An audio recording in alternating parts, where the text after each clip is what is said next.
কলকাতা টিভিতে আপনাদের সকলকে স্বাগত। আপনাদের সঙ্গে রয়েছে আমি অঙ্কুর। শুরু করছি বাংলা বলছে। ৩৫টি সম্প্রদায়কে ওবিসি তালিকা থেকে বাদ দেওয়ার প্রস্তাব দিল কেন্দ্রীয় সরকার। কেন্দ্রীয় ওবিসি তালিকাভুক্ত পশ্চিমবঙ্গের অংশ থেকে ৩৫টি গোষ্ঠীকে বাদ দেওয়ার লক্ষ্যে পদক্ষেপ কেন্দ্রের। ৩৫টি গোষ্ঠীর মধ্যে প্রায় সবকটি মুসলিম সম্প্রদায়ভুক্ত।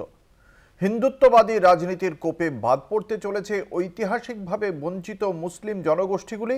ফলে এ রাজ্যে ওবিসি তালিকাভুক্তির সুবিধা হারাতে পারেন লক্ষ লক্ষ মানুষ। কেন্দ্রের বিজেপি সরকারের বিরুদ্ধে ফের মুসলিম বিরোধিতার অভিযোগ। হিন্দুত্ববাদী সরকারের কোপে পড়ে ওবিসি সম্প্রদায়ের সুবিধা হারাচ্ছেন রাজ্যের প্রচুর মানুষ। ৩৫ সম্প্রদায়কে ওবিসি তালিকা থেকে বাদ দেওয়ার লক্ষ্যে পদক্ষেপ কেন্দ্রের। কেন্দ্রীয় ওবিসি তালিকাভুক্ত পশ্চিমবঙ্গের অংশ থেকে ৩৫ গোষ্ঠী বাদ দেওয়ার সুপারিশ ন্যাশনাল কমিশন ফর ব্যাকওয়ার্ড ক্লাসেসের। মুসলিম ধর্মাবলম্বীদের মধ্যে বঞ্চিত জনগোষ্ঠীকে ওবিসি তালিকাভুক্ত করাই ন্যায় বিচার। হিন্দুত্ববাদী রাজনীতির কোপে বাদ পড়ল ঐতিহাসিকভাবে বঞ্চিত মুসলিম জনগোষ্ঠীগুলি। ফলে রাজ্যে ওবিসি তালিকাভুক্তির সুবিধা হারাচ্ছেন লক্ষ লক্ষ মানুষ।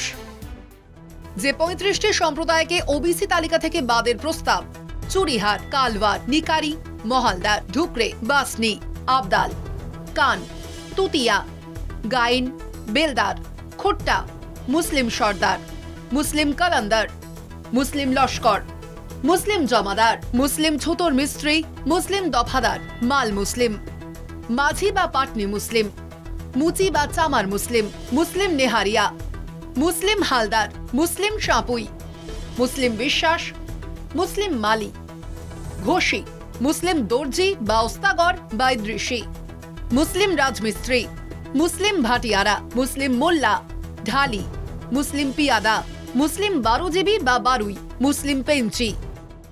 আসলে ওবিসি সম্প্রদায়ভুক্ত কারা? যেসব সম্প্রদায়ের শিক্ষাগত এবং সামাজিকভাবে পিছিয়ে, তাদের ধরা হয় অন্যান্য অনগ্রসর শ্রেণী হিসেবে।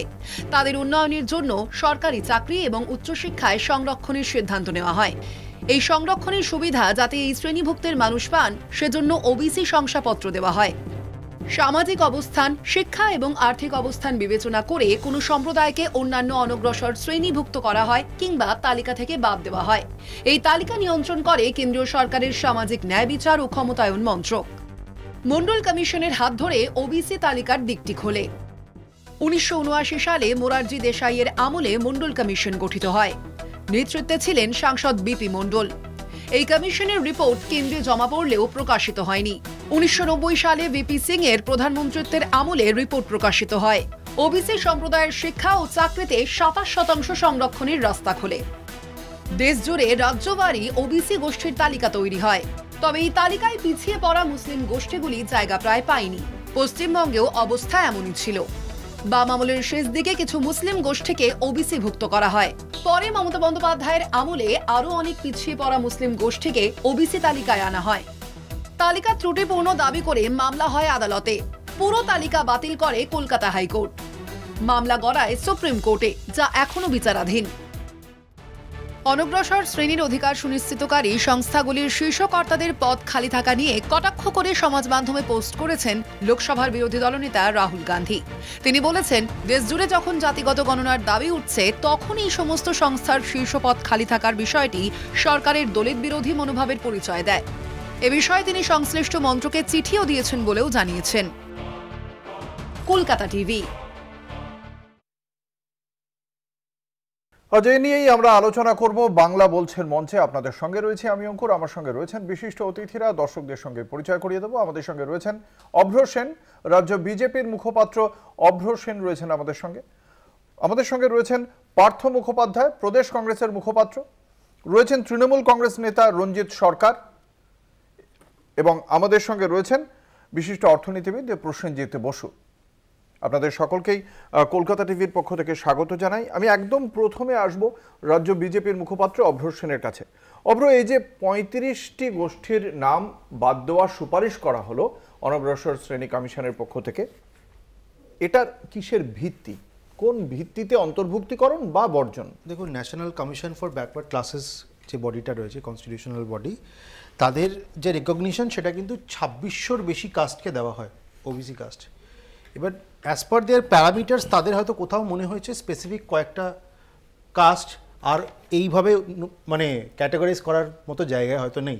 তারা হয়তো সোসাইটালি অনেক বেটারমেন্টের জায়গায় চলে গেছে বা কোনো জায়গায় প্যারামিটারটা স্যাটিসফাই করছে না, তাই তারা ডিসিশন নিয়েছে। হ্যাঁ, আমার এই যে আপনি যেটা বলছেন কোনোভাবে স্যাটিসফাই করছে না, হতেই পারে, তাতে কোনো আপত্তি নেই।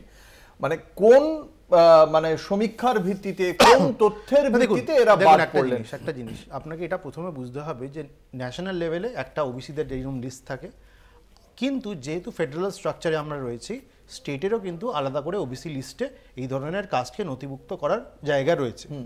এবার সেই প্রেক্ষাপটে দাঁড়িয়ে আপনি যদি বলেন যে হ্যাঁ এইটা হিন্দুত্ববাদী সরকার, যেটা আপনাদের প্যাকেজে দেখালেন হিন্দুত্ববাদী সরকার, মুসলমান বিরোধী সরকার ইত্যাদি ইত্যাদি বললেন, তাহলে এটাও তো কনটেক্সটে আনা উচিত যে যদি এই শ্রেণীগুলো সত্যি ওবিসি ক্যাটাগরাইজেশনের হওয়ার কথা যদি হয়ে থাকে এবং যদি কেন্দ্র ভুল করে থাকে, কেন্দ্রের এই বডিটা ভুল করে থাকে, তাহলে রাজ্যেরও সেই জায়গা রয়েছে সঠিকভাবে তাদেরকে ওবিসি ক্যাটাগরাইজেশন দিয়ে তাদেরকে সংরক্ষণ দেওয়ার। এটা তো ভুল বলছি না, কিছু যুক্তির কথা বলছি। কিন্তু সেই দিক থেকে দাঁড়িয়ে আপনাকে বুঝতে হবে আমাদের রাজ্যের প্রেক্ষাপটে কী অবস্থা। রাজ্যের প্রেক্ষাপটে এমনভাবে ওবিসি ক্যাটাগরাইজেশনেরা করেছিল বেআইনিভাবে, আনকনস্টিটিউশনালভাবে, যে ক্যালকাটা হাইকোর্টে সেটা চ্যালেঞ্জড হয়ে ক্যালকাটা হাইকোর্ট পুরো স্ক্র্যাপ করে দেয়। এখন সে মামলা সুপ্রিম কোর্টে বিচারাধীন। অবশ্যই আমার বক্তব্য হচ্ছে যে এই প্রেক্ষাপটে এই রাজ্য যেহেতু আপনি আমাদের ওপর অভিযোগ আনলেন যে আমরা হিন্দুত্ববাদী, তাহলে এটাও তো বলতে হবে যে রাজ্য যেভাবে ওবিসি ক্যাটাগরাইজেশন করেছিল, যেটা স্ক্র্যাপড হয়ে রয়েছে, এক কারণে এখনো সুপ্রিম কোর্টে সেটা বিচারাধীন, ক্যালকাটা হাইকোর্টের রায় স্ক্র্যাপড হয়ে রয়েছে, তাহলে এটা মানতে হবে যে রাজ্য কিন্তু বেআইনি কাজ করেছিল। আর ওই স্ক্র্যাপ করার হাইকোর্ট বলে দিচ্ছি, আপনি যথার্থ বলেছেন। সুপ্রিম কোর্ট আর এটা কথা বলেছে অঙ্কুরদা সুপ্রিম কোর্ট এটা বলেছে যে রিলিজিয়নের ভিত্তিতে ওবিসি ক্যাটাগরাইজেশন হয় না। এবার আমি বলি অঙ্কুরদা, এই জায়গা থেকে যদি সুপ্রিম কোর্টের এটা অবজারভেশন থেকে থাকে যে রিলিজিয়নের ভিত্তিতে ওবিসি ক্যাটাগরাইজেশন হয় না, তাহলে আপনারা প্রথমেই যে প্যাকেজে দেখালেন যে এরা হিন্দুত্ববাদী সরকার, মুসলমান বিরোধী কাজ করেছে, এই বক্তব্য কিন্তু করা যাবে না, এই বক্তব্য রাখা যায় না, কারণ ওবিসি ক্যাটাগরাইজেশন কখনো on the basis of religion হয় না। সরকার এটা করেছে, আমাদের তাহলে প্রশ্নটা করেছেন, কিন্তু উত্তরটাও আপনার প্রশ্নতেই রয়েছে, এই প্রশ্নটাই ভুল। আপনার মনে হয় এটা আমার উত্তর, সুপ্রিম কোর্টের মনে হয়, আপনার চিন্তা অঙ্কুরদা সুপ্রিম কোর্টের মনে হয়, সুপ্রিম কোর্টের এটা মনে হয়েছে, সুপ্রিম কোর্টের অবজারভেশন আমাদের নয়। এবার সেই জন্য তার মানে religion is not a prerequisite in OBC categorization। আমার প্রশ্ন এখনো অবধি উত্তর পেলাম না। তাহলে এখনো পর্যন্ত 2011 পর থেকে কোন রকম জনগণনা হয়নি, সেটা কেন্দ্রীয় সরকার কি অসুবিধা আছে? কোন জনগণনার কথা বলছেন? কংগ্রেস যে জনগণনা করার চেষ্টা করছে সেই জনগণনার কথা বলছেন? মানে পরিষ্কার কথা গণনা কি হয়েছে? সেই জনগণনার কথা বলছেন? দাঁড়ান, কংগ্রেস যেই কাস্ট অনুযায়ী সেন্সাস করার কথা বলছে সেটাকে আপনি সমর্থন করছেন, নাকি এই জাস্ট রিসেন্টলি আমাদের রাজ্যে কি শুরু হয়েছে, এটা আমি দর্শকদেরকে বলে দিই, যে পিছিয়ে পড়া শ্রেণীর সাবকাস্ট একটা সার্ভে শুরু হয়েছে, সাবকাস্ট সার্ভে, এবং কেন্দ্রের ওবিসির যে লিস্ট বা কেন্দ্রের ওবিসির যে রেকমেন্ডেশন, সেই রেকমেন্ডেশন নেওয়া হয়নি, কিন্তু 113টা সাবকাস্টের কিন্তু সার্ভে শুরু হয়ে গেছে। আর মজার ব্যাপার হচ্ছে, মজা বলবো না, ব্ল্যাক কমেডি বা চিন্তার ব্যাপার হচ্ছে, এর মধ্যে 88.49%ই হচ্ছে মুসলিম। মানে আবার আপনার প্রশ্নের উত্তর এবার আমি দিই, আসলে আমরা মুসলমান বিরোধী বা হিন্দুত্ববাদী নই, রাজ্যের সরকার এবং রাজ্য সরকারের পার্সপেক্টিভটা হচ্ছে মোল্লাপন্থী এবং মোল্লাদের তোষণ করা আর হিন্দুদেরকে সবসময় শোষণ করা। বেশ, আসবো কংগ্রেসের কাছে। এখনো পর্যন্ত এই উত্তরটা পাওয়া গেল না, আদমশুমারি হয়নি বা ওর অভিযোগ অনুযায়ী জাত ভিত্তিক গণনাও হয়নি, তাহলে কিসের ভিত্তিতে এই অন্তর্ভুক্তিকরণ বা বর্জনের সুপারিশ করলো অনগ্রসর শ্রেণী কমিশন? আপনি কি মনে করেন? প্রদেশ কংগ্রেসের মুখপাত্র পার্থ মুখোপাধ্যায়। অঙ্কুর, প্রথমেই বলে রাখি, আমরা কিন্তু জাতিগত জনগণনার কথা কিন্তু একমাত্র বলছি না, আমরা ন্যাশনাল সেন্সাসটা নিয়েই বলছি। কেন মনে রাখতে হবে, যেটা আমাদের পক্ষে সবচেয়ে লজ্জার ব্যাপার, ভারতবর্ষ G20 গ্রুপের একমাত্র দেশ যারা গত 14-15 বছর হতে চললো তাদের কোনো জাতীয় সেন্সাস হয়নি। Bharatvarsha is the only country. এবারে কথা হচ্ছে, কোনো কোর্টই কিন্তু কখনো বলেনি যে মুসলিমদের এর আওতাতে আনাটা বেআইনি। তারা যেটা বলছে যে যাকে আনবে মুসলিম বলে আনবে না, তার সামাজিক, অর্থনৈতিক এই সমস্ত প্রেক্ষাপট, অর্থাৎ যে প্রেক্ষাপটগুলো নিয়ে বাকি সবাইয়ের ক্ষেত্রে যেমন বিচার হয় তেমনভাবে তাদের আনতে হবে। কারণ অনেক ক্ষেত্রে দেখা গেছে যেটা যে কিছু কিছু ক্ষেত্রে, যেমন হাইকোর্ট, অ্যাকচুয়ালি হাইকোর্ট মানে প্রথমে বামফ্রন্ট 77টি গোষ্ঠীকে, মুসলিম জনগোষ্ঠীকে এনেছিল, কিন্তু তারা ডিক্লেয়ারটা করতে পারেনি, তার আগে সরকারের বদল হয়ে যায়। তৃণমূল কংগ্রেস এসে সেইটা নোটিফিকেশন করলো। এবারে সম্ভবত মালচন্দ্র দাস বলে একজন ভদ্রলোক মামলা করেছিলেন কলকাতা হাইকোর্টে। কলকাতা হাইকোর্ট বাতিল করেছিল কিন্তু 37টা জনগোষ্ঠীর 77টার মধ্যে, ফলে 40টা জনগোষ্ঠী কিন্তু রয়ে গেছে। এবং এই এখন সুপ্রিম কোর্টে মামলা চলছে, সুপ্রিম কোর্টে মামলা চলাকালীন এটা খুব আশ্চর্যের ব্যাপার যে এরকম একখানা recommendation national commission for backward classes তারা দিল, যেখানে কেউ 37টার মধ্যে আবার 35টার কথা বললো, অর্থাৎ দুটো তারা আবার ছাড় দিল। ফলে শুধুমাত্র মুসলিম হলেই যে এটা করা যাবে না এটা কিন্তু তা নয়। যেটা আমি বলছি বারবার যে প্রেক্ষাপট বিচার করতে হবে, যে সমস্ত ক্রাইটেরিয়াগুলো আছে তার উপরে বিশেষ করে। আর এখানে আর একটা কথা যেটা বলার, যে হ্যাঁ অবশ্যই যেটা বিজেপির অভিযোগ যে এর পেছনে একটা হয়তো ধর্মীয় থাকতে পারে যারা নাম অন্তর্ভুক্তি করাচ্ছে, আবার ঠিক একইভাবে তারা নাম বাদ দিতে চাইছে, তার পেছনেও কিন্তু একটা ধর্মীয় যুক্তি কাজ করছে। যদিও কোনো মহামান্য হাইকোর্ট বা সুপ্রিম কোর্ট কখনোই কিন্তু শুধুমাত্র ধর্মীয় কারণটাকে এর সঙ্গে ট্যাগ করতে চাইনি, এটা আমাদের মনে রাখতে হবে। আমি আসবো তৃণমূল কংগ্রেসের কাছে। রঞ্জিত সরকার আমাদের সঙ্গে রয়েছেন। রঞ্জিত বাবু, যেটা আপনার কাছে জানতে চাইবো, 3 জানুয়ারি এই সুপারিশটা কেন্দ্রীয় সরকারের কাছে দিয়েছে এই অনগ্রসর শ্রেণী উন্নয়ন কমিশন। তারপরে কেন্দ্রীয় সরকারের পক্ষ থেকে রাজ্যের কাছে এই বিষয়ে কোনো কিছু জানানো হয়েছে কিনা আমরা জানি না। রাজ্যের অবস্থানটা কি? রাজ্যের কাছে যদি এই কেন্দ্রীয় সরকার যদি এই 35টির যে তাদের কাছে যে সুপারিশ গেছে, কেন্দ্রীয় সরকার যদি সেটাকে মান্যতা দেয় এবং সেটা যদি তারা ঘোষণা করে পশ্চিমবঙ্গের জন্য এই 35টি গোষ্ঠীকে তারা মান্যতা দেবেন না আর অনগ্রসর শ্রেণীর মধ্যে, রাজ্যের অবস্থানটা কি বা আপনাদের দল তৃণমূল কংগ্রেসের অবস্থান কি? আমি প্রথমেই কলকাতা টিভি এবং সঞ্চালককে ধন্যবাদ জানাই যে আমাকে আমন্ত্রণ জানানোর জন্য। মূলত আমরা যেটা বুঝতে পারছি যে ভারতবর্ষে বিভিন্ন জনগোষ্ঠী রয়েছে, এই জনগোষ্ঠীগুলো, পিছিয়ে পড়া জনগোষ্ঠীগুলোকে যখন আমাদের পশ্চিমবঙ্গের সরকারের পক্ষ থেকে এবং মাননীয় মুখ্যমন্ত্রী মমতা বন্দ্যোপাধ্যায় যখন বিভিন্ন জনগোষ্ঠীকে উন্নয়ন ডেভেলপমেন্ট করছে, এটা বিভিন্ন জনগোষ্ঠী থেকে বিভিন্ন সম্প্রদায়, সেখানে দেখা যাচ্ছে যে এই জনগোষ্ঠীর মানুষ তারা সামাজিক উন্নয়ন এবং তাদের যে ধারাবাহিকতা অনেক ডেভেলপমেন্ট হচ্ছে। এটা বিরোধী যারা রয়েছে কেন্দ্রের বিজেপি সরকার, এটা ওনারা পরিকল্পিত করেই আমরা দেখতে পাচ্ছি যে জাতপাতের ভিত্তিতে কখনো বিভিন্ন বৈষম্য বিষয়গুলো রয়েছে, সেক্ষেত্রে এটা পরিকল্পিতভাবে আমরা কখনো দেখতে পাচ্ছি যে আজকে যেটা করেছে বিভিন্ন জনগোষ্ঠীকে এই ওবিসি তালিকাভুক্ত থেকে বঞ্চিত করা হয়েছে। এবং এটা আজকে করেনি, 3 জানুয়ারি করেছে। রাজ্য সরকার কি জানে, রাজ্যের শাসক দল কি জানে আপনাদের অবস্থানটা কি? আপনারা কি প্রতিবাদ করছেন নাকি এটাকে মান্যতা দেবেন? রাজ্য সরকারকে, হ্যাঁ অবশ্যই প্রতিবাদ হবে। রাজ্য সরকারকে এরা কোনো তথ্য জানায়নি এবং এরা নিজেদের মতো করেই সমস্তটা করে। আপনারা জেনে থাকবেন বিভিন্ন ক্ষেত্রে কেন্দ্রীয় সরকার একতরফা নিজের অবস্থানটাকে রাখছে, কারোর সাথে কোনো আলোচনা নেই, কারোর সাথে কোনো সিস্টেমেটিক্যালি যে এই সমস্ত ক্ষেত্রে জনজাতির ক্ষেত্রে কারো মত নেই, কারো সাই নেই, কিন্তু ওনারা ইচ্ছা খুশি এটা করছে। আপনারা জানবেন যে সিএর ক্ষেত্রে আমরা দেখলাম যে তখন উদ্বাস্তু মতুয়া নমশূদ্র সম্প্রদায়ের ক্ষেত্রে ওইভাবে নাগরিকত্ব দেওয়ার নাম করে যেভাবে বঞ্চিত হয়েছে, এখন নাগরিকত্বের জন্য কেউ অ্যাপ্লিকেশনই করছে না। তাহলে এখনো পর্যন্ত রাজ্য সরকারের পক্ষ থেকে আমরা যেমন দেখেছি সিএ এর বিষয়ে তৃণমূল কংগ্রেস রাজনৈতিক দল হিসেবে বা রাজ্য সরকারের পক্ষ থেকে যেই হোক আপনাদের দলের কোনো প্রতিনিধি বা সরকারের কোনো প্রতিনিধি খুব স্পষ্টভাবে দলের অবস্থান ঘোষণা করেছেন যে এই বিষয়টিতে আমরা প্রতিবাদ জানাই। কিন্তু এই যে 35 জনের নাম বাদ দেওয়ার সুপারিশ হয়ে গেল, আপনি বলছেন আমাদের চ্যানেলে যে আপনারা এটা প্রতিবাদ জানাচ্ছেন, তাহলে এই বিষয়টি নিয়ে কোনো মানে আমরা আপনাদের দলের পক্ষ থেকে কোনো ভাষণ বা কোনো সুনির্দিষ্ট ঘোষণা কেন দেখলাম না? নিশ্চয়ই সেটা হবে এবং এই বিষয়টা মূলত যে আমরা জানতে পেরেছি এবং এটাকে নিয়ে সার্বিকভাবে শুধু এখানে মুসলিম সমাজকে টার্গেট করা হয়নি, এখানে হিন্দু সম্প্রদায়ের মানুষ যারা বিভিন্ন জনগোষ্ঠী রয়েছে বেছে বেছে তাদেরকে টার্গেট করে এই তালিকা থেকে বের করে দেওয়া হয়েছে। এবং আগামী দিনে আমরা দেখতে পাবো যে এসসি শিডিউল কাস্টের যে তালিকা রয়েছে সেখান থেকেও উদ্বাস্তু, মতুয়া, নবশূদ্র, আদিবাসী, রাজবংশী এবং বিভিন্ন জনগোষ্ঠীর মানুষকে ঠিক এইভাবেই বঞ্চিত করা হবে।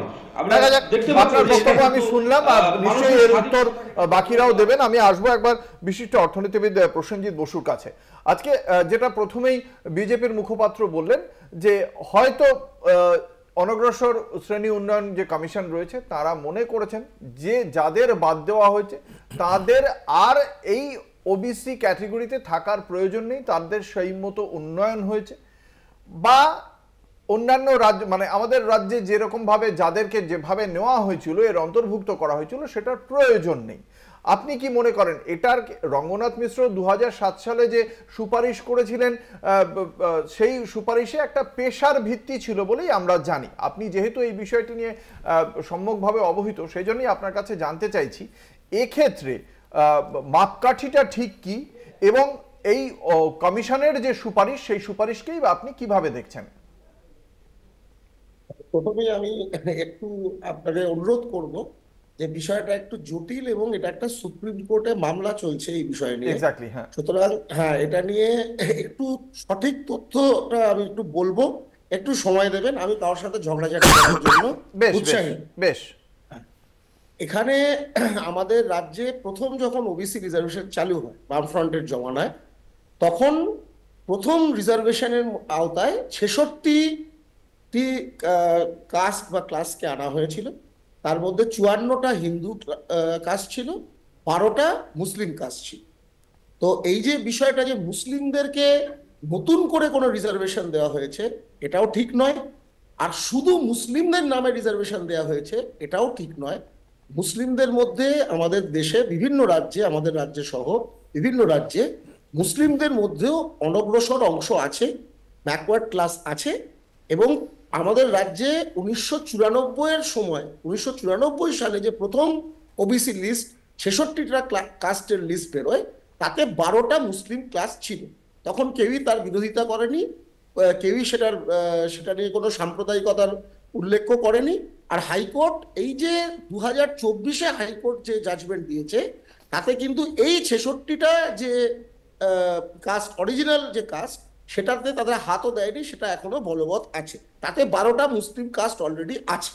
সুতরাং এই হিন্দু মুসলিম নিয়ে যে বিতর্কটা, এটা একটা রাবিশ বিতর্ক। এই বিতর্কটা অবিলম্বে বন্ধ হওয়া উচিত।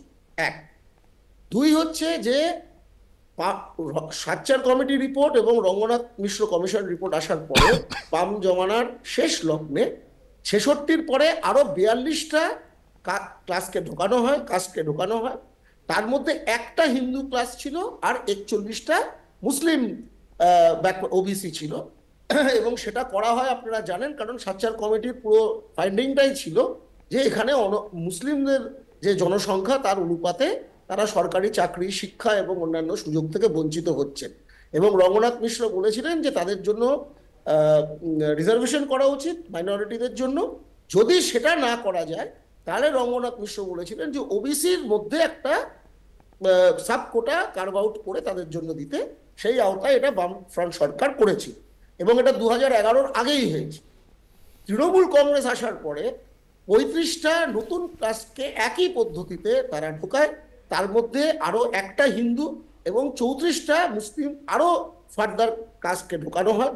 তারপরে 2012 সালে একটা নতুন আইন পাস হয়, 2013 সালে সেই আইনের নোটিফিকেশন হয় এবং 2013 সাল থেকে 2024 সাল অবধি আরো 37টা নতুন কাস্টকে ঢোকানো হয়। তার মধ্যে 6টা হিন্দু কাস্ট আর 31টা মুসলিম কাস্ট।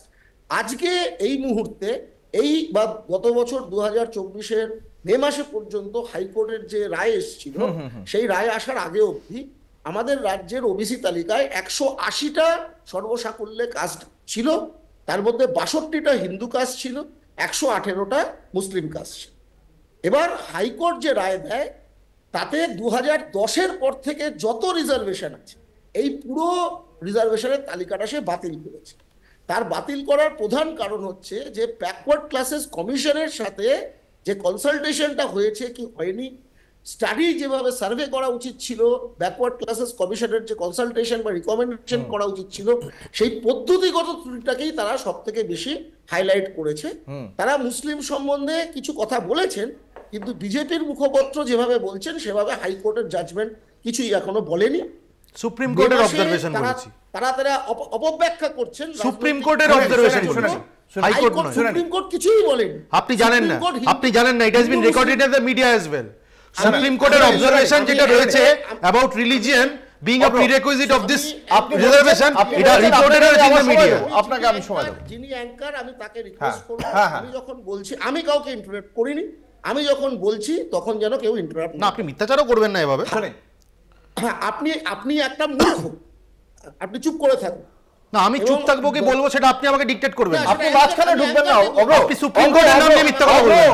আপনি মাঝখানে ঢুকবেন। উনি তথ্য দিক, আরে 100 বার উনি তথ্য দিক। উনি সুপ্রিম কোর্টের নাম নিয়ে মিথ্যা কথা বলেছেন। মনে হবে আপনি তখন কাউন্টার করবেন। সুপ্রিম কোর্টের নাম নিয়ে মিথ্যা কথা বলেছেন। মনে হবে আপনি কাউন্টার করবেন। আমি তো বললাম, কাউন্টার করলাম। তার আগে তো পরে করবেন, মাঝখানে। তারপর যা খুশি তাই বলুন, আমাকে বলাটা শেষ করুন। হ্যাঁ, হাইকোর্টের রায়টা পড়ে দেখুন।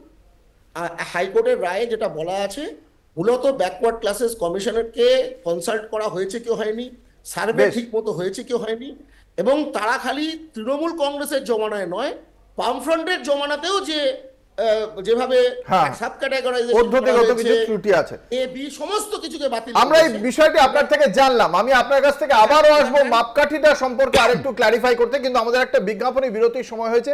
বিরতির পর আবারও ফিরে আসছে এই আলোচনায়, সঙ্গে থাকুন।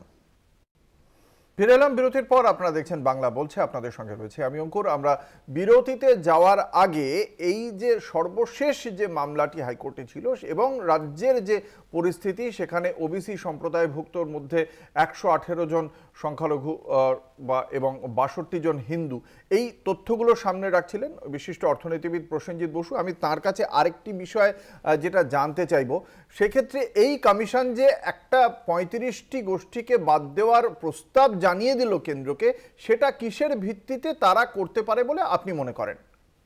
হ্যাঁ, এখানেই আমি আসছিলাম।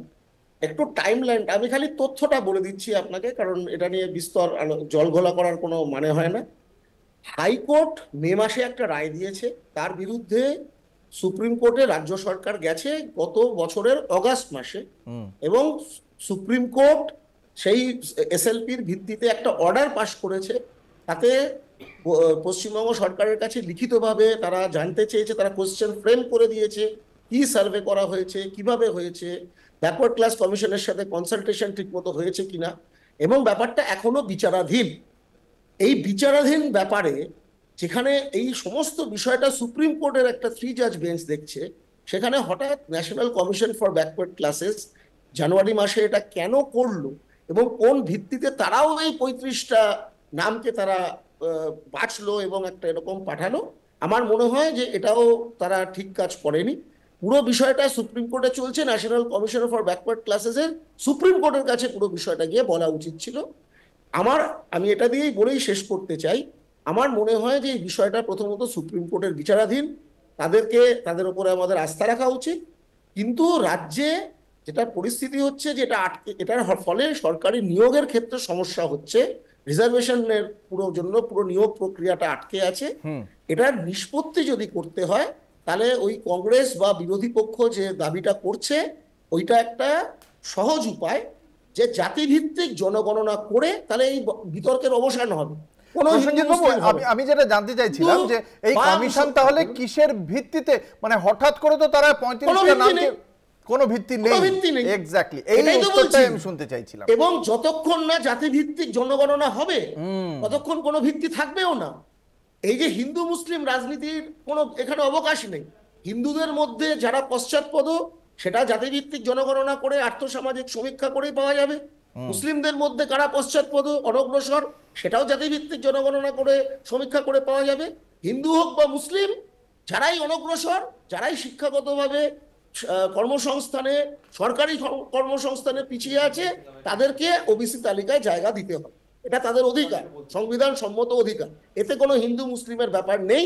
এটা অনগ্রসর এবং SEBC আমাদের সংবিধানে আছে, socially and educationally backward classes, তাদেরকে রিজার্ভেশন দেওয়া এটা সংবিধান সম্মত, সুপ্রিম কোর্টের ইন্দিরা সাহনি জাজমেন্ট আছে।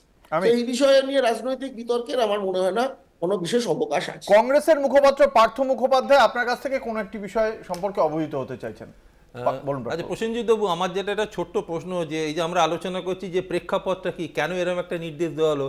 আচ্ছা 2026-এ যে আগামী নির্বাচন রয়েছে পশ্চিমবঙ্গে, সেটা কি একটা প্রেক্ষাপট? আমরা সেই বিষয়ে আসবো, পার্থদা আমি আসবো বিজেপির মুখপাত্রের কাছে। অভ্র সেন বলতে চাইছেন এই বিষয়ে আলোকপাত করতে চাই। প্রথমত আমার প্রশ্ন আমি আসছি ওটা নিয়ে পরে, আমাকে একটু বলতে দিন, আমি তথ্যটা ক্লিয়ার হোক।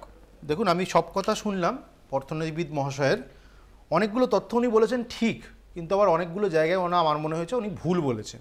প্রথমত আমি একদম 1, 2, 3, 4 করে বলি। উনি ন্যাশনাল কমিশন ফর ব্যাকওয়ার্ড ক্লাসেসের কথাটা বললেন, উনি একটা কথা বললেন যে যেহেতু একটা মামলা সুপ্রিম কোর্টে বিচারাধীন, সেজন্য এই নোটিফিকেশনটা আসার আগে নাকি ন্যাশনাল কমিশন ফর ব্যাকওয়ার্ড ক্লাসেসের ওই মামলার সঙ্গে অ্যাটাচ হয়ে সুপ্রিম কোর্টে গিয়ে বলা উচিত ছিল।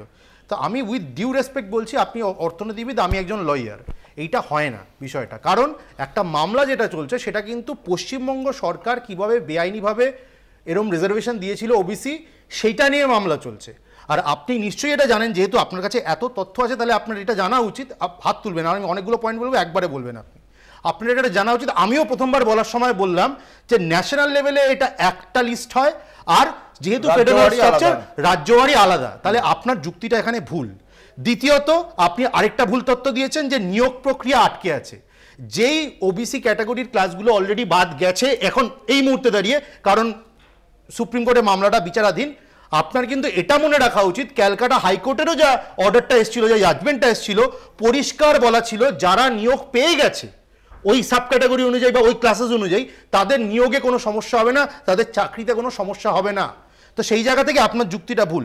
তৃতীয়ত, আপনি বলেছেন জাতিভিত্তিক জনগণনা হওয়া উচিত, তারপরেই নাকি এটা ঠিক করা যাবে। আপনি আমার থেকে বয়োজ্যেষ্ঠ, আপনি আমাকে বলে দিন জাতিভিত্তিক জনগণনা কতবার এবং কোন কোন সালে আমাদের দেশে এখন অবধি হয়েছিল? যে SC ST রিজার্ভেশন বা ওবিসি রিজার্ভেশন এখনো রয়েছে, এই মুহূর্তে দাঁড়িয়ে রয়েছে, তার আগে কি কোনো জাতিভিত্তিক জনগণনা হয়েছিল? হয়নি। তার মানে আপনার এই যুক্তিটাও ভুল। এবার আমি আপনার অন্য যে তথ্যগুলো ভুল বলেছেন সেগুলো আমি একদম চোখে আঙ্গুল দিয়ে দেখিয়ে দিচ্ছি। প্রথমত দাঁড়ান, এবার প্রথমত ক্যালকাটা হাইকোর্ট যে ভার্ডিক্টটা দিয়েছিল আমি একদম পড়ে শোনাচ্ছি সেখান থেকে। কি বলছে? Religion indeed appears to have been sole criterion for declaring this communities as OBCs. এটা মহামান্য ক্যালকাটা হাইকোর্ট আমাদের রাজ্য সরকার যেভাবে বেআইনিভাবে একাধিক শ্রেণীকে, মুসলমানদেরকে ওবিসি ক্যাটাগরাইজেশন দিয়েছিল সেই নিরিখে কিন্তু বলেছে। তার মানে আপনার বক্তব্য ভুল। পদ্ধতি দাঁড়ান, আমাকে শেষ করতে দিন। Religion appears to have been the sole criterion declaring this communities as OBC, এটা জাজমেন্টে রয়েছে। রিলিজিয়নের ভিত্তিতে হয় না। আমাকে অঙ্কুরটা শেষ করতে দিন, শেষ করতে দিন, আমাকে শেষ করতে দিন। শেষ করবে, আমি খালি নিয়মটা বলে দিই। এই ক্ষেত্রে রঙ্গনাথ মিশ্র করার পরে যেটা বলা হয়েছিল যে একটা সমীক্ষা করা হবে, যে সমীক্ষাটা পাবলিক ডোমেনে আসতে পারে, যেটা নিয়ে আমিও মতামত দিতে পারবো, সেইটা পাবলিক ডোমেনে আসার পর তারপরে কিন্তু এটা হবে। যে religion cannot be the sole basis. আমি আবার বলছি, আমি হাইকোর্টের জাজমেন্ট থেকে কোট করছি, হাইকোর্টের জাজমেন্ট থেকে কোট করছি। আমার কাছে নিশ্চয়ই আগে হাইকোর্ট, এবার আমার শেষ করতে দিন। এবার সুপ্রিম কোর্ট যে অবজারভেশন দিয়েছে, it has already been recorded in the media. আপনি যে কথাটা বলছিলেন আবার ভুল। আমি কোট অ্যান্ড কোট বলছি, reservation cannot be on the basis of religion. এটা জাস্টিস গাভাই বলেছেন এবং তারপর সেটাতে রেসপন্ড করেন কপিল সিব্বল। কপিল সিব্বল তখন বলতে থাকে যে না না আমরা এটা করিনি। আপনি যে তথ্যগুলো দিয়েছেন এগুলো ভুল দিয়েছেন। আপনি অর্থনীতিবিদ, আপনাকে পূর্ণ সম্মান জানাচ্ছি, কিন্তু আইনত যে তথ্যগুলো দিলেন বা যুক্তিগুলো দিলেন সেগুলো ডাহা ভুল বা মিথ্যা কথা ছাড়া আর কিছু না। বাবুর উত্তর শুনি, বলুন প্রসেনজিৎ বাবু।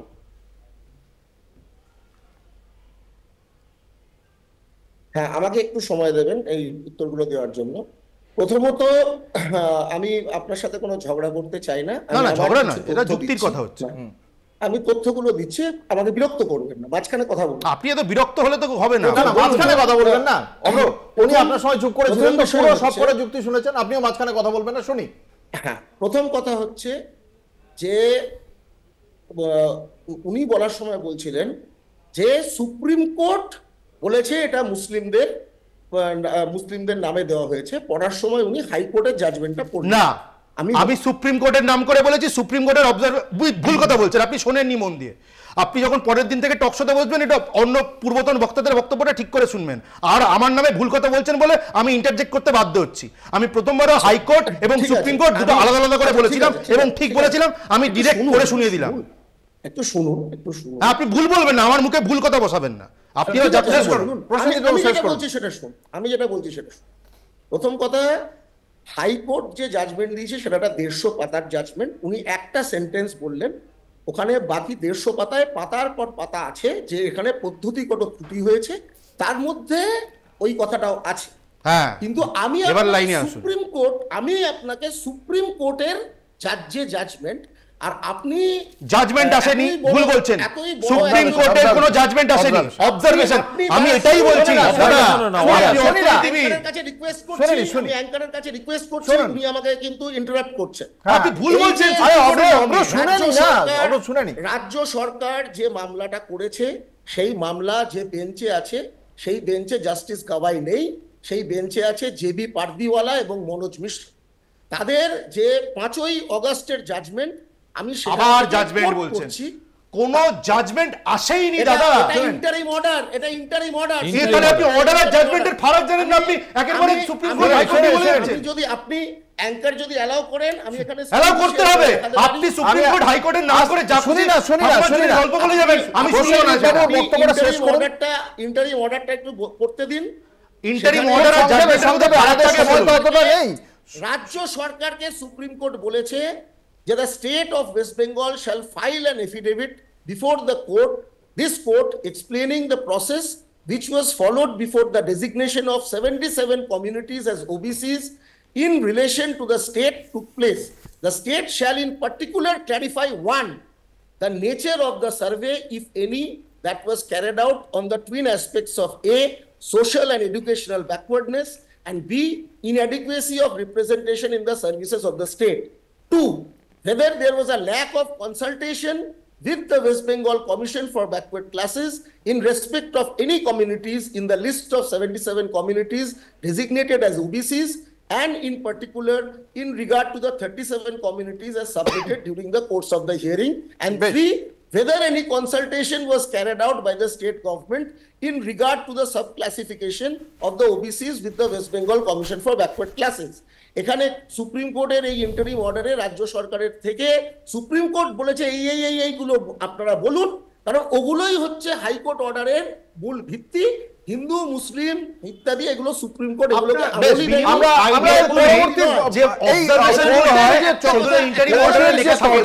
সেই চেষ্টা করবো। আমরা দুপক্ষের বক্তব্য আমরা শুনলাম। আমি পরের পর্যায়টায় যাব। আমি এর পরের পর্যায়টায় যেটা জানতে চাইছি, মানে প্রত্যেক বক্তার কাছ থেকে, যে কেন্দ্রীয় ওবিসি তালিকাভুক্ত পশ্চিমবঙ্গের অংশ থেকে এই যে 35 গোষ্ঠীকে বাদ দেওয়ার প্রস্তাব যেটা দেওয়া হলো, সেটা নিয়ে অনেক প্রশ্ন উঠছে। তাহলে কি এটা মুসলিম বিরোধিতা বলে এখনই দাগিয়ে দেওয়া উচিত? এবং সেক্ষেত্রে রাজ্যের যে পিছিয়ে পড়া শ্রেণী, তারা কি তাহলে সমস্যার মধ্যে পড়বে? কি হতে পারে, কি কি প্রশ্ন উঠছে আমরা একবার দেখে নেব। কেন্দ্রীয় ওবিসি তালিকাভুক্ত পশ্চিমবঙ্গের অংশ থেকে 35 গোষ্ঠীকে বাদ দেওয়ার প্রস্তাব, ফের মুসলিম বিরোধিতার পথে কেন্দ্র, হিন্দুত্ববাদী সরকারের কোপে রাজ্যের পিছিয়ে পড়া শ্রেণী। সম্প্রতি ন্যাশনাল কমিশন ফর ব্যাকওয়ার্ড ক্লাসেসের সুপারিশ ঘিরে প্রশ্ন অনেক। ন্যাশনাল কমিশন ফর ব্যাকওয়ার্ড ক্লাসেসের প্রস্তাবনা মতো কোন পথে হাঁটবে কেন্দ্র?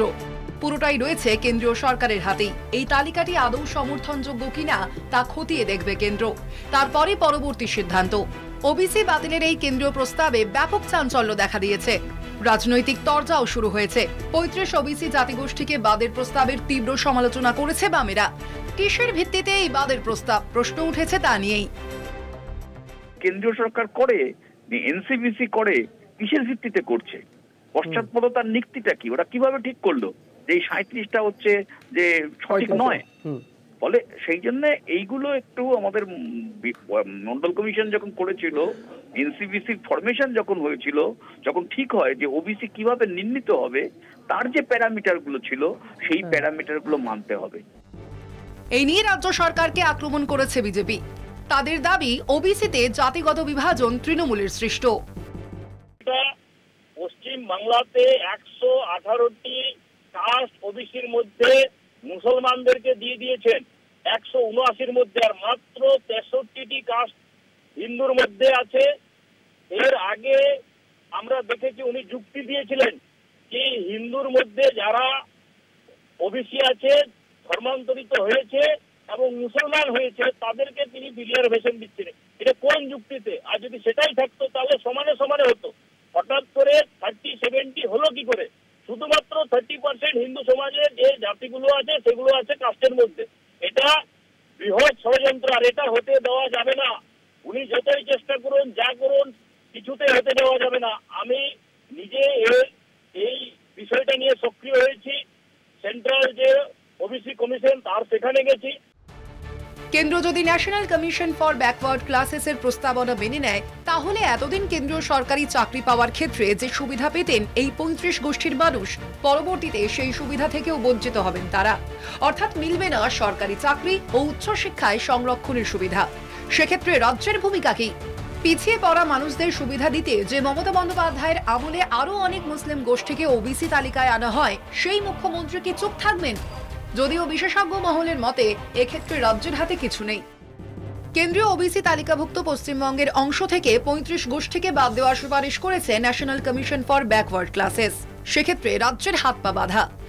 তারপরেও মমতা সরকার কোনো পদক্ষেপ করে কিনা সেটাই দেখার। কলকাতা টিভি। আমি আসবো এই আলোচনায় তৃণমূল নেতার কাছে। রঞ্জিত সরকার আমাদের সঙ্গে রয়েছেন এই আলোচনায়। রঞ্জিত বাবু, যেটা আপনার কাছে জানতে চাইব, প্রথমত যে মামলাটা নিয়ে রাজ্য সরকার আদালতের দ্বারস্থ হয়েছে, সেই মামলাটায় পরিষ্কারভাবে বলা হচ্ছে যে পদ্ধতিতেই ত্রুটি ছিল। 2011 সাল থেকে এই সরকার রয়েছে, আপনাদের দলের সরকার, তারপরেও এই এতদিনেও সেই পদ্ধতিটা সঠিক করে একটা সুনির্দিষ্ট একটা তালিকা জমা দেওয়া গেল না, যেটা নিয়ে কোনো যাতে কোনো বিতর্ক সৃষ্টি না হয়। আদালত এই কারণে 12 লক্ষ ওবিসির বাতিল না করে দেয় যে পদ্ধতিটা সঠিক ছিল না। এটা এই মানে 2011 থেকে 2024-এর মধ্যে, 24 সালে এই মামলাটা উঠেছে বলে বলছে, এই 13 বছরে করা সম্ভব হলো না। আপনারা কি তাহলে দাবি করেন যে আপনারা এদের জন্য আপনাদের যথেষ্ট চিন্তা রয়েছে, আপনারা সদিচ্ছাটা আদৌ রয়েছে, এটা কি প্রকাশ পেল? নিঃসন্দেহে দেখুন, এটা সম্পূর্ণটা মানে পরিকল্পিতভাবে এটা করা হয়েছে। এখানে বিভিন্ন জনগোষ্ঠীকে টার্গেট করা হয়েছে এবং পশ্চিমবঙ্গের সরকারকে মানে কোনো সিস্টেমেটিক্যালি যে একটা পরিকল্পনাভাবে বা বিভিন্ন জনগোষ্ঠীর মতামত নেওয়া বা রাজ্য সরকারের যে একটা ভূমিকা থাকার কথা, সেই বিষয়ে কিন্তু আপনাকে তো যেটা জিজ্ঞাসা করলাম যে আপনার সরকার, আপনাদের সরকার, আমাদের সরকার কি এই পিছিয়ে পড়া শ্রেণীর জন্য আদৌ ভাবলো? যদি ভাবতো তাহলে তো পদ্ধতিগত ত্রুটি হতো না, আদালতের কাছে এরকম ভাবে ভর্ৎসিত হতে হতো না। অবশ্যই পদ্ধতিগতভাবে হ্যাঁ, পদ্ধতিগতভাবে অনেক ত্রুটি রয়েছে, এটা স্বাভাবিক। তাহলে 13 বছর ধরে এই ত্রুটিটা থেকে গেল, এটা করা সঠিক হয়নি এবং এতে আমাদের তৃণমূল কংগ্রেসের পক্ষ থেকে এটা সম্পূর্ণভাবে লড়াই করা হচ্ছে এবং আগামী দিনে আরো বৃহৎ লড়াই করা হবে। কারণ এইভাবে বিভিন্ন জনজাতির মানুষকে বঞ্চিত করা যায় না। নিঃসন্দেহে আমরা আগামী দিনে আরো আইনি ব্যবস্থা এবং যাবতীয় যা ব্যবস্থা আমি আসবো কংগ্রেসের কাছে। আমি বুঝতে পেরেছি আপনি সম্ভবত প্রশ্নটা দুবারেও বুঝতে পারেননি, দুঃখের সঙ্গে জানাচ্ছি, অত্যন্ত দুর্ভাগ্যজনক। আমি পার্থবাবুর কাছে আসবো। এই যে একদিকে যেমন আমরা দেখতে পাচ্ছি পদ্ধতিগত একটা ত্রুটি রয়েছে, যেটা 13 বছরেও সারিয়ে ওঠা সম্ভব হয়নি, এটা রাজ্য সরকারের কোন মানসিকতার পরিচায়ক? 1 নম্বর প্রশ্ন। 2 নম্বর প্রশ্ন আপনার কাছে, যে এটার পেছনে রাজনৈতিক উদ্দেশ্য যদি আপনারা ভারতীয় জনতা পার্টির কি দেখতে পাচ্ছেন, নাকি এটার পেছনে রাজনৈতিক উদ্দেশ্য নেই, কিন্তু কমিশনের একটা ভুল, মানে একটা কমিশনের মতো একটা সংস্থা যারা যেভাবে সুপারিশটা দেওয়া উচিত ছিল সেই সুপারিশটা দেওয়ায় কোনো ভুল বলে আপনারা মনে করছেন? দেখুন, এই যে পদ্ধতিগত যে সমস্ত ব্যাপারগুলোকে ঠিক করা বা সেটাকে যেরমভাবে মহামান্য আদালত চাইছেন তাকে যথাযোগ্য তার উত্তর দিয়ে এই ব্যাপারটাকে পরিষ্কার করা, ঠিক একই জিনিস, একই দীর্ঘসূত্রিতা আমরা দেখতে পাচ্ছি এই সমস্ত শিক্ষক নিয়োগের ক্ষেত্রে পশ্চিমবঙ্গ সরকারের যে ভূমিকা। অর্থাৎ সামান্য একটা কারা বেআইনিভাবে চাকরি পেয়েছে সেই লিস্ট যেটা তাদের কাছে আছে তারা দিলেই যেমন বাকিরা পেয়ে যায়, ঠিক এখানেও পদ্ধতিগত কি কি নীতি অবলম্বন করা হয়েছে এই কথাটা যদি তারা পরিষ্কারভাবে বলে, তাহলে এই যে মুসলমানদের, এই হিন্দুদের, এই যে এতগুলো ধর্মীয় যে ব্যাপারটা, হলে এখানে মনে রাখতে হবে একটা কথা, যে কোর্ট যেমন বলেছে যে শুধুমাত্র মুসলিম পরিচয় কখনো হতে পারে না 100 বার, তেমন শুধুমাত্র হিন্দু পরিচয়ও হতে পারে না। ঘটনাটা এটা মনে রাখতে হবে। এবং আপনি যেটা বলছেন যে এর উদ্দেশ্যটা কি, এর উদ্দেশ্যটা একটাই, সেটা হচ্ছে প্রথম কথা যে একটা সাবজুডিস ম্যাটার, এবং মানে national commission for backward classes তাদের মূল কাজ হচ্ছে যে এই শ্রেণীগুলোকে কি করে উন্নতি করা যায় তার পদ্ধতি বার করা, তাদের সাহায্য করা, অর্থনৈতিকভাবে তাদের হেল্প করা, এই সমস্ত ব্যাপারগুলো, এবং সরকারের সঙ্গে সমন্বয় রেখে সমাজে যাতে এই পরিবর্তনগুলো আসে এটা দেখা। কে কে আসবে না আসবে, কি কি গোষ্ঠী বাদ দেওয়া উচিত, এইগুলো যারা জনপ্রতিনিধি, যারা জনগণের ভোটে নির্বাচিত হয়ে এসছে, কমিশনের কেউ কিন্তু জনতার ভোটে জিতে আসেনি। ফলে আমার মনে হয় এই জিনিসগুলো যদি নির্বাচিত সরকারের হাতে, সমস্যাটা হচ্ছে যে তৃণমূল কংগ্রেস আবার এই ঘটনার এই দীর্ঘসূত্রিতা আরও এই national commission for backward classes কারো সুবিধা করে দিচ্ছে এই জিনিসগুলোকে এরমভাবে বলার, যাতে কিনা আমাদের যেটা সন্দেহ যে 2026-এ আগামী পশ্চিমবাংলার যা নির্বাচন সেইটা হয়তো আলটিমেটলি তাদের হয়তো টার্গেট, মানে দুপক্ষেরই, এবং সেটা ধর্মীয় বিভাজনের টার্গেট। হ্যাঁ, দুপক্ষেরই, মানে এখানে যেমন ওই নামগুলো মানে ধর্মীয় বিভাজনের টার্গেট। অবশ্যই ধর্মীয় বিভাজন না হলে হবে না। উত্তর শুনুন। প্রথমত আমি বলে নিই, জাস্টিস বি.আর. গাভাই এবং জাস্টিস কে.ভি. বিশ্বনাথন, এদের বেঞ্চটা কিন্তু যে অ্যাপিলগুলো ফাইল হয়েছে সেটা শুনছে সুপ্রিম কোর্টে, এই ওবিসির নিয়ে রাজ্য সরকারের যে বেআইনিভাবে ওবিসি ক্যাটাগরিতে দিয়েছে সেটার মামলাটা। তো এই অর্থনীতিবিদ মহাশয় যেটা বললেন, উনি খুব গড়গড় করে পড়ে গেলেন একটা কিছু অর্ডার জাজমেন্ট, উনি কোনটা কাকে বলে উনি জানেন না, কিন্তু উনি কোন জাস্টিসটা শুনছেন সেটাই উনি জানেন না। তো এই ভুল তথ্যগুলো থেকে আমি সাবধান হতে বলবো সাধারণ দর্শককে। আর দ্বিতীয়ত, এই যুক্তিটা উনি ঠিক দিয়েছেন, কোনো ধর্ম তো ভিত্তি হতে পারে না কোনো রিজার্ভেশনের। আমি মানছি যে ঠিক যেমনি মুসলমান হওয়া মানে ক্যাটাগরাইজেশন হবে না, হিন্দু হবে না, তার মানে প্যারামিটারস গুলো আলাদা। তাহলে আপনাকে এটাও মানতে হবে রাজ্য সরকার যেভাবে দিয়েছিল এই ওবিসি ক্যাটাগরাইজেশন সেটা ভুল, কারণ বকলমে পুরো মুসলিম কমিউনিটিটা ওবিসি রিজার্ভেশনের মধ্যে ঢুকিয়ে দিয়েছিল এরা। এবং পদ্ধতিগত ত্রুটিটা কেন বলুন তো? এই তোষণ করার জন্য পদ্ধতিগত ত্রুটি, কারণ পদ্ধতি মানলে এটা কখনো করা সম্ভবপরই ছিল না। তারা করবে বলে করেছে, এবং করবে বলে কোথায় লস আমি বলে দিচ্ছি, যারা চাকরিটা পেয়ে বসে গেছে এই রিজার্ভেশন গুলো নিয়ে, তারা কিন্তু সঠিক যারা প্রাপক তাদের জন্য অনেকে খেতে পারে না। আমি মানছি, আপনি বলছেন যে পদ্ধতি যারা আসলে অগ্রসর তারা চাকরিটা পেল না, বসে গেল। উত্তর দিন। আপনি বলছেন পদ্ধতিগত ত্রুটিটা করা হয়েছিল খুব সুনির্দিষ্টভাবে উদ্দেশ্য সিদ্ধির জন্য, নয়তো পদ্ধতি মানে যেটা হতোই না, পুরো মুসলিম কমিউনিটিকে ঢুকিয়ে দিয়েছে। এটা কিসের ভিত্তিতে হলো এই 35 জন? এটা কোন পদ্ধতিগত ত্রুটি? আমি তো বলছি না এটা কোন রাজ্য সরকার করেছে, কোন কেন্দ্র সরকার করেছে। আপনারা তো কনস্টিটিউশনই মানছেন না। কমিশন কিসের ভিত্তিতে?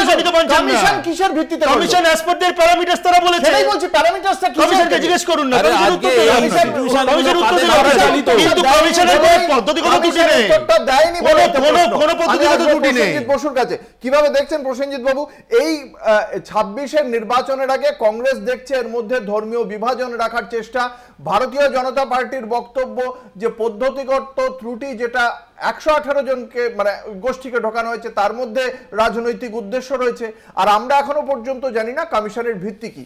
আপনি কিভাবে কমিশনের যদি কোনো ভুল থাকতো তাহলে হাইকোর্ট বা সুপ্রিম কোর্টে চ্যালেঞ্জ করুন, না কেউ করতে পারছে না। ওটা শুনি।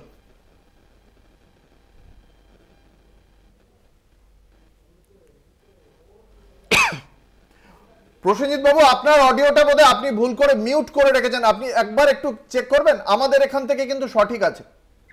হ্যাঁ বলুন, বলুন। সুপ্রিম কোর্টে যে মামলাটা হয়েছে সেই মামলাটা করেছে রাজ্য সরকার মূলত, তারপরে আরো হয়তো কেউ যাতায়াত জয়েন করেছে, কিন্তু এটা রাজ্য সরকারের করা মামলা। হাইকোর্টের রায় যেহেতু রাজ্য সরকার প্লিজ প্লিজ আমাকে বলুন, এটা সুপ্রিম কোর্ট হাইকোর্ট ছেলে খেলার মতো আলটপকে কমেন্ট করবেন না। আমার শেষ করুন, সংক্ষেপে শেষ করুন প্রসেনজিৎ বাবু, আমাদের সময় খুব কম।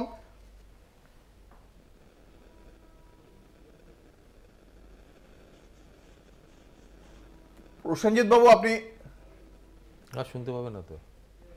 না ঠিক আছে, উনি সুপ্রিম কোর্ট হাইকোর্টের নাম করে বারবার ভুল বক্তব্য রেখেছেন। এটা বারবার ভুল বক্তব্য রাখছেন, আনএক্সপেক্টেড ফ্রম অভ্র। আমি বারংবার বলছি আমার কাছে আনএক্সপেক্টেড, এটা খুব দুর্ভাগ্যজনক যে একজন একটা বিতর্কে থেকে অন্যের ওনার যদি সেই স্পিরিটটা থেকে প্রবলেমটাও না, প্রবলেমটাও না, মুখপাত্রের কাছ থেকে পেলাম না, এটা অত্যন্ত দুর্ভাগ্য। প্রবলেমটাও না, প্রবলেমটা আমার নয়, কার সেটা দর্শককে স্থির করতে দিন। আপনি এটুকু অন্তত ভাবুন যে সুপ্রিম কোর্ট হাইকোর্ট নিয়ে উনি প্রথম থেকে শেষ অবধি মিথ্যা কথা বলে গেলেন, শোনার মতো সহিষ্ণুতা দেখাতে পারলেন না। কিসের সহিষ্ণুতা? বারবার করে ওনাকে ভুলটা ধরিয়ে দিচ্ছি, আমি বারবার করে ভুলটা ধরিয়ে দিচ্ছি, আবার ওই লাইনে গিয়ে আবার ভুল কথা বলছিলাম। সেই আলোচনা আগামী দিনে আমরা দেখব যে এই ঘটনা বা এই সিদ্ধান্ত কিভাবে আগামী দিনে আসে, রাজ্য সরকার এর বিষয়ে রাজ্য সরকারের কি অবস্থান জানায়, এবং এক্ষেত্রে এই 35টি গোষ্ঠী যাদেরকে বাদ দেওয়ার সুপারিশ গিয়েছে, কেন্দ্রীয় সরকারই বা সে বিষয়ে কি অবস্থান নেয়। শেষ করছি আজকের মতো বাংলা বলছে। দেখতে থাকুন কলকাতা টিভি, রাত দিন 7 দিন।